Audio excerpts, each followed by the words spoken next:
Today we're talking about everybody's favorite pension program, Social Security. We're going to cover 4 questions today. How is Social Security calculated? What benefits are included in Social Security? When should I start claiming Social Security? And are there claiming strategies that people often overlook? All that's coming up on today's episode of the Financial Pathway Podcast. Welcome to the Financial Pathway Podcast. We're here to help you go to the next level in your finances with practical advice from speaker and financial planner Nate Skelly.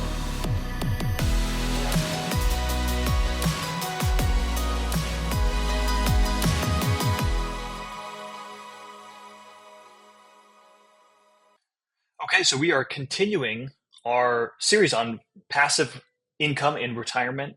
And today we want to talk about Social Security, which is, of course, by and large, the most popular, most well-known source of passive income in retirement. But there's a lot of confusion around Social Security, a lot of questions. You've got Social Security questions.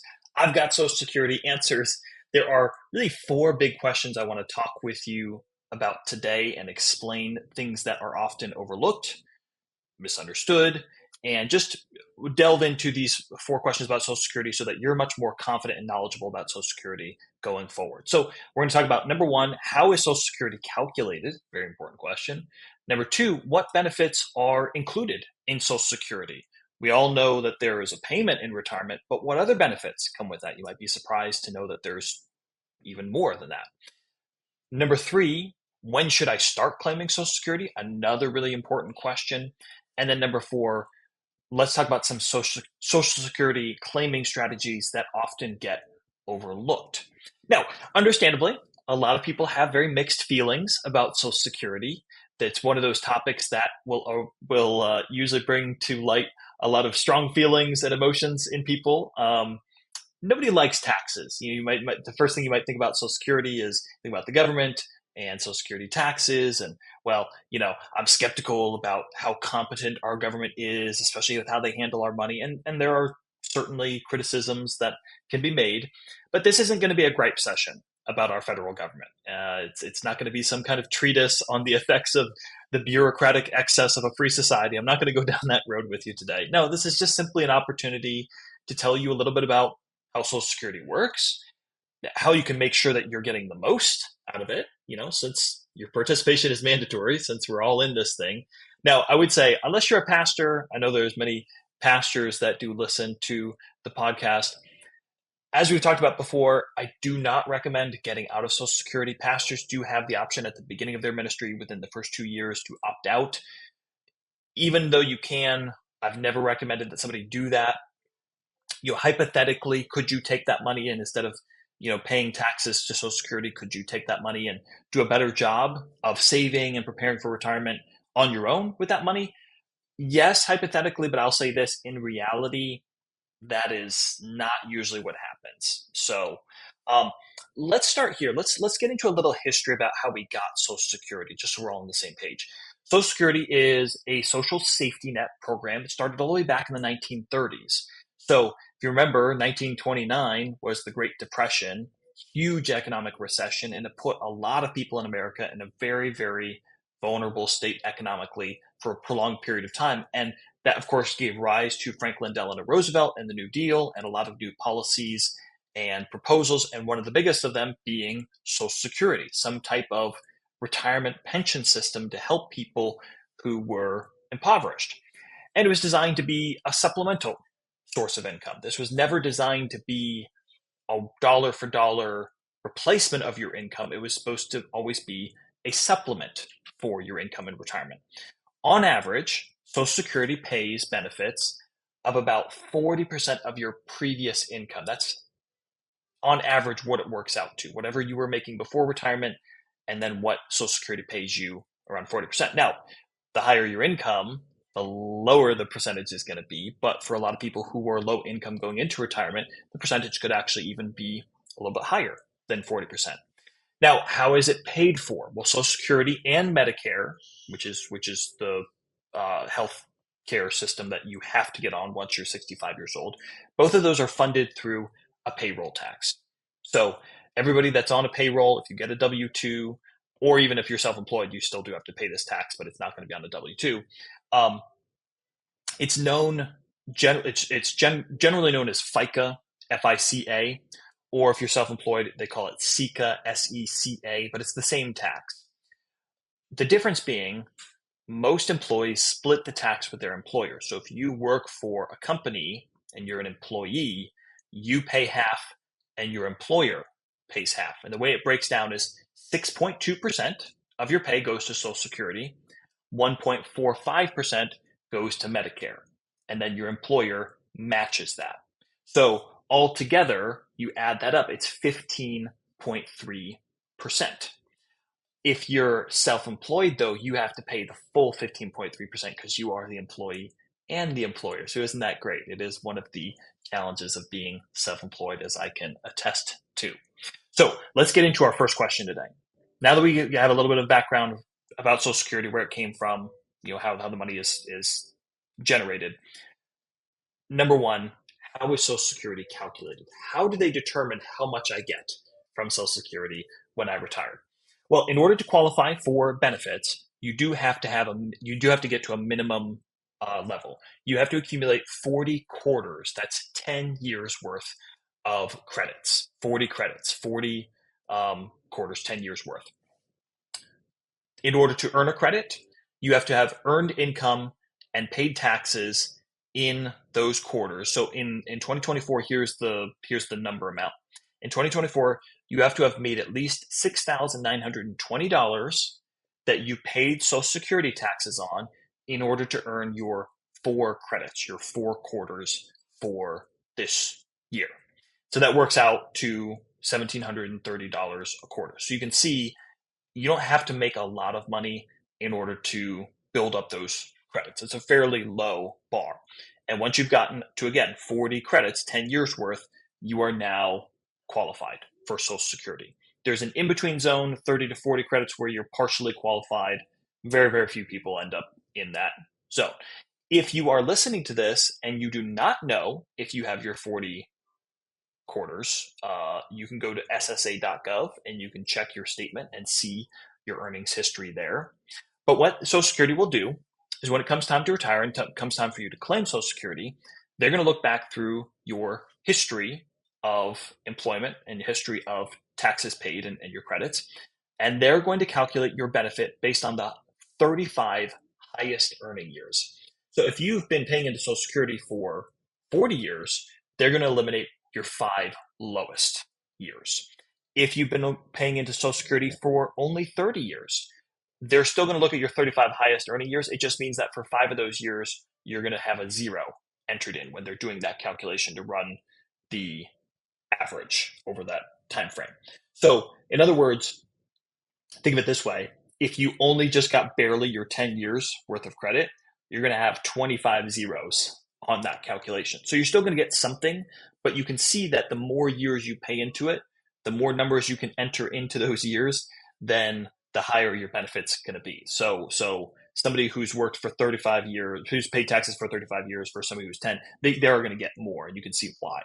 So Social Security looks at your earnings history, and then it's going to adjust it for inflation, which is fair because, obviously 30, 40 years ago, the dollar went a lot farther than it does today. So you want to make sure that things are on par and that you're not getting penalized for, maybe if you made $30,000 in 1995, that would be like making $65,000 today or whatever it is. So they're going to adjust that number to its equivalent today.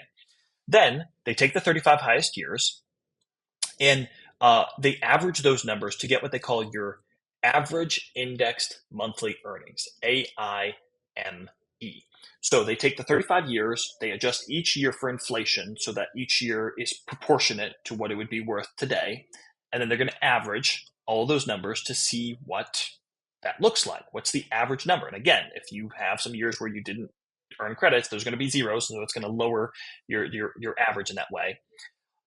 By the way, a lot of people don't know this. There is a cap on how much you have to pay into Social Security taxes each year. Did you know that? There's no cap on Medicare taxes. So the more you make, you continue to pay your Medicare taxes. But Social Security, there's a cap. In 2024, the 6.2% for Social Security for both employee and employer, it only goes up to 168,000. So once you make more than 168,000, you no longer have to keep paying the Social Security tax on that.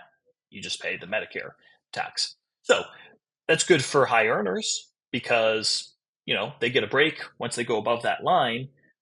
But it means that when you're calculating your 35 highest years, they're also going to cap that at 168,000. So in other words, maybe you made $200,000 one year, but you only paid Social Security tax on 168,000. Well, when they're calculating your 35 years of earnings, they're just going to use 168,000 because that's what you actually paid taxes on. All right, make sense?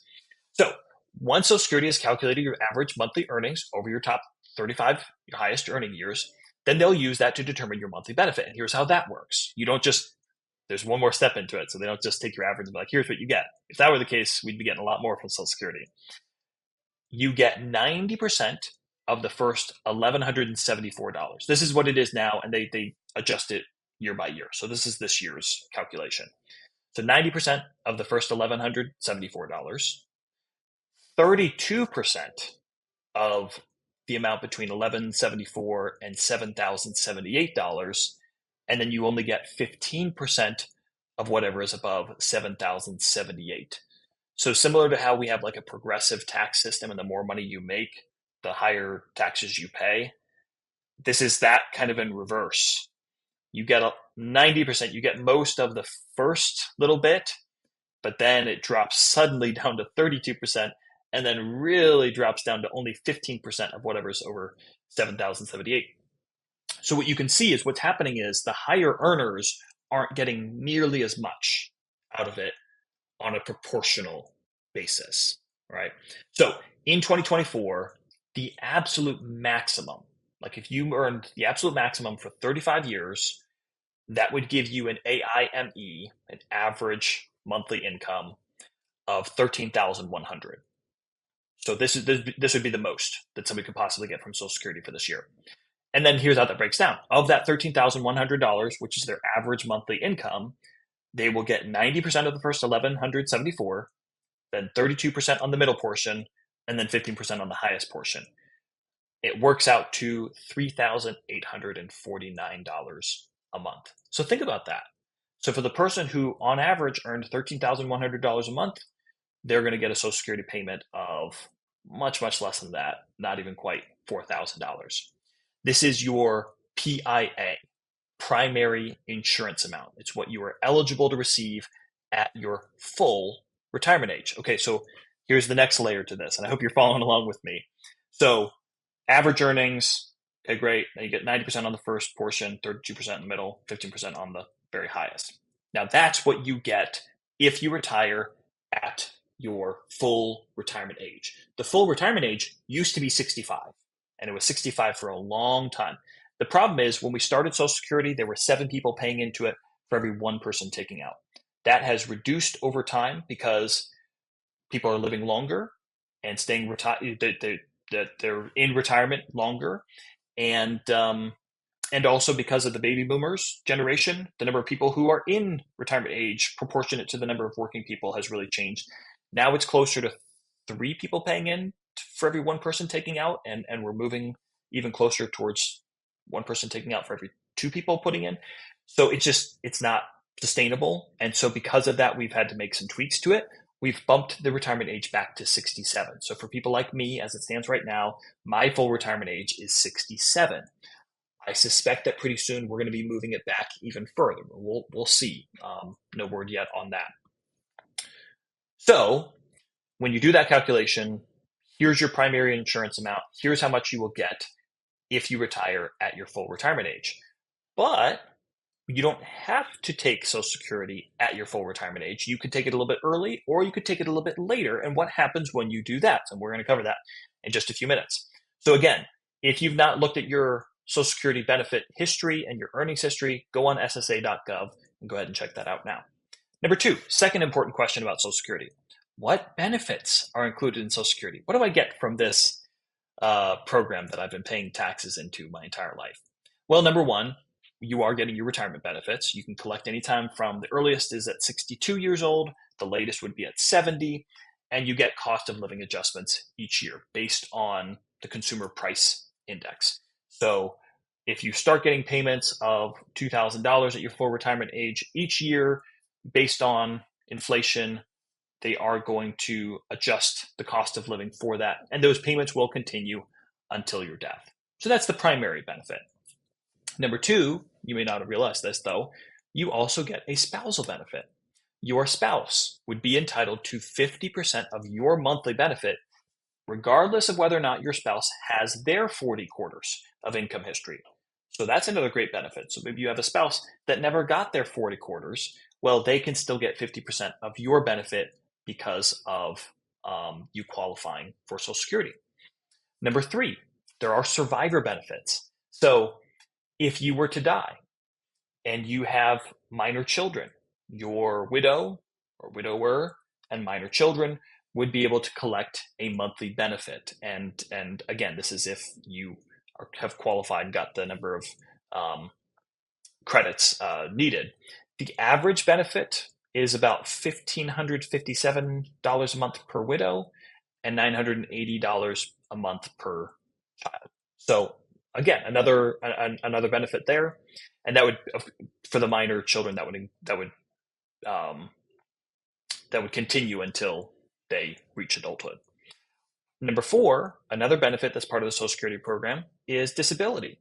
If you become disabled and can no longer work, you are able to collect a monthly disability payment. And there's, of course, many people who have benefited from that.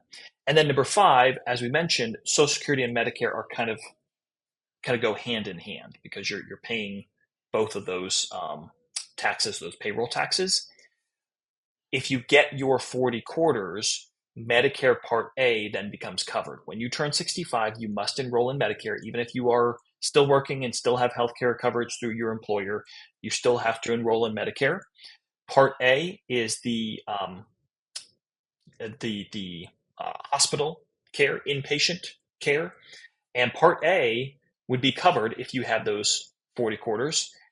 Part A in 2022 was $499 a month. I'm not sure what it is this year, but it's a significant cost. And so having that covered is another significant benefit as part of that Social Security program. So just understand, there's a lot more to Social Security than just the retirement benefits, which is, going back to what I said earlier, why I'm always recommending for pastors not to opt out of Social Security, because there's just a lot of benefits included. And even though hypothetically they might be able to take that money and do all of those things, save for retirement, get disability insurance, get life insurance, get long-term care insurance, almost usually that doesn't happen. And so Social Security covers all those bases for you. Okay, number three, third question we want to tackle. When should I start claiming Social Security? This is a really tricky one. Like I said, you can begin collecting Social Security anytime between the ages of 62 to 70. The longer you wait to claim, the higher your monthly benefit will be. So remember, your PIA, primary insurance amount, that's how much you should get at your full retirement age. But if you take it early or late, then that amount will change. So in the case of early retirement, let's say, actually, I quit my job at age 60. I would like to have some supplemental income. I would like to not have to wait until I'm 67 to start getting that money. Well, in case of early retirement, the benefit is reduced by 0.05% for each month before your normal retirement age, up to 36 months. And if the months exceed 36 months, then the benefit is reduced by 0.05% per month. So you say, why the weird fractions? Okay, this makes it all that much more confusing. Let me give you a better reference point. All right. If your full retirement age is 67 and you take Social Security 3 years early, your benefit is reduced by 20%. That's why they do those weird numbers, to arrive at that conclusion. So if you take it at 64, exactly 3 years before you turn 67, it's going to be 20% less. So if your benefit was supposed to be $2,500, that's your primary insurance amount. You take it at 64, now it's $2,000. All right. Now, the absolute most it can be reduced is 30%. So if you take it out as early as possible at 62, you're supposed to get $2,500 a month at 67, but you take it out at 62, you'll get $1,750 a month. Now, a lot of people are tempted to think, okay, well, Nate, yeah, I get that I have to take less, but I would rather get my money now. I don't trust the government. Who knows how long I'll live? I just want my money. I'll take my benefit now. And while I can certainly resonate with that feeling, it's a really important thing that you have to remember. And that is this: if you start collecting Social Security early and you're still working, or you have other income coming in from other sources, it could cause your Social Security benefit to be reduced and kind of negate a lot of that benefit that you were hoping to receive.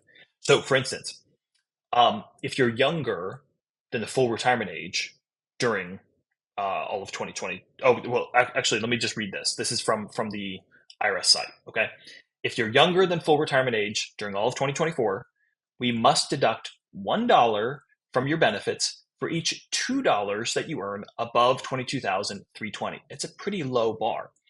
Also, if you reach full retirement age in 2024, we must deduct $1 from your benefits for every $3 you earn above 59,520 until the month you reach full retirement age. So if you take it really early, you could be losing 50% of your retirement benefit.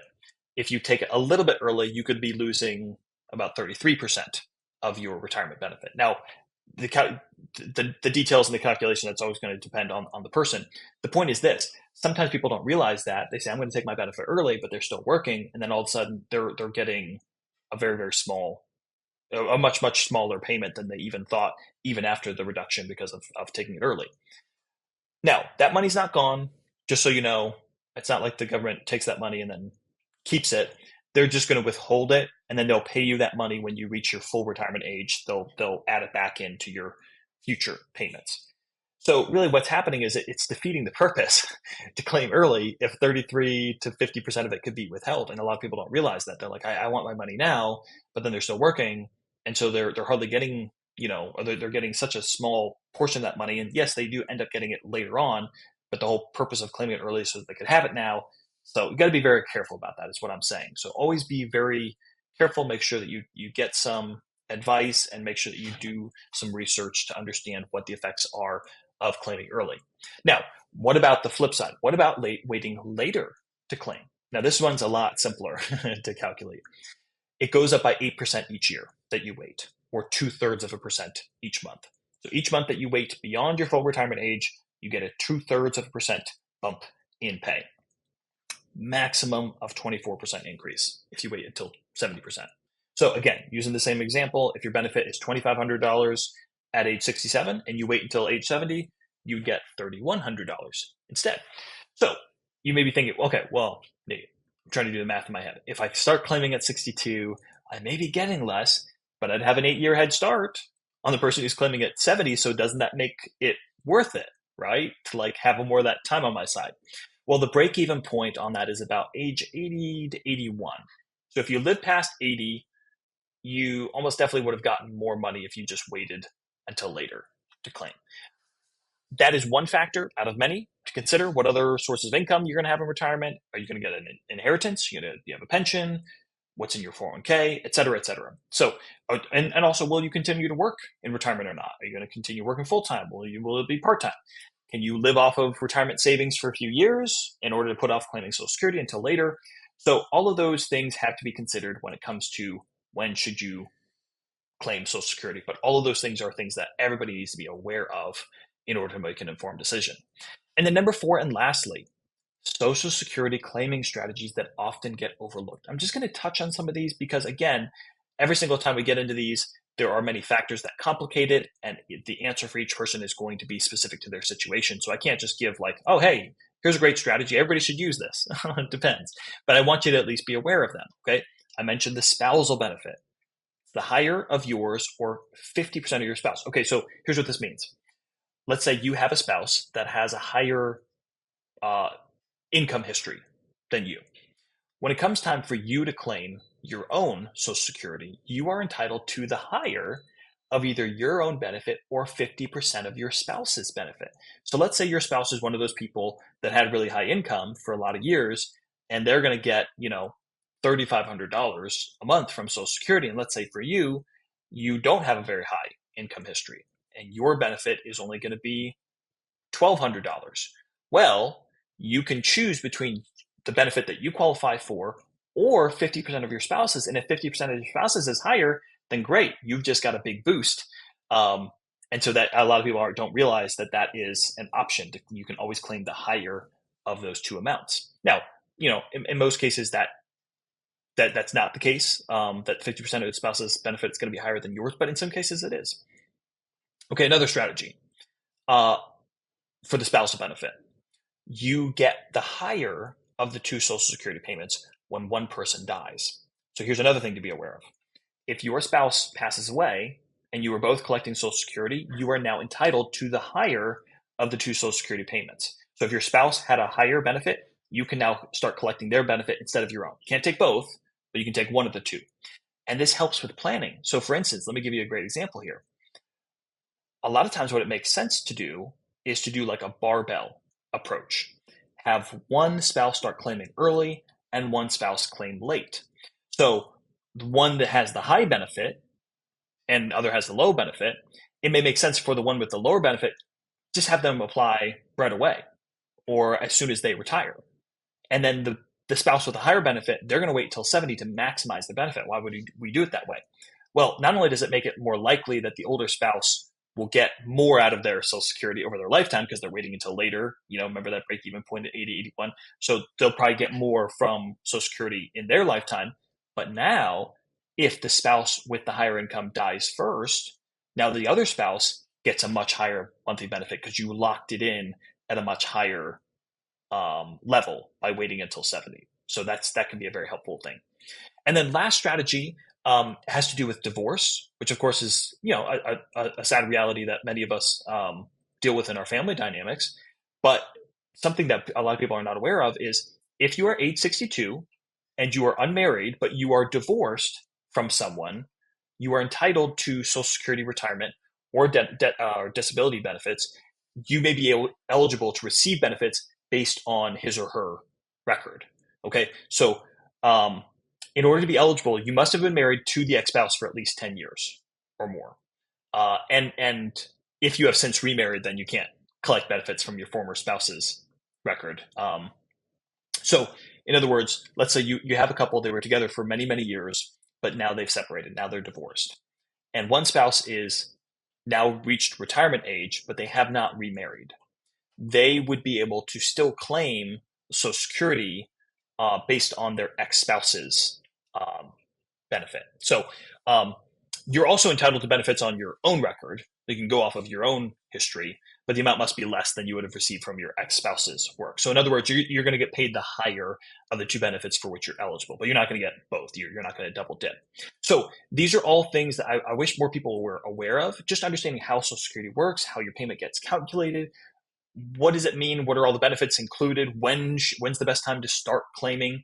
And then just different strategies that you're able to use to maximize Social Security. It's a program that all of us are in, all of us have to participate in, so we might as well maximize the benefit from it. There is so much more that we could cover, but I'm going to have to leave it there for now. I hope this series on passive income in retirement has been helpful. If you have questions, if you'd like to talk more about Social Security, some of the things that I talked about in this episode, and how to plan for your own retirement, as always, feel free to reach out to me. You can shoot me an email at info@nateskelly.com. We're going to be changing up gears in the future episodes. Got another interview episode coming up here in September that I'm looking forward to sharing with you. And we'll get back to kind of our regularly scheduled program. But I hope this has been a helpful little mini series on retirement income. Thanks for listening. I'll see you on the next one.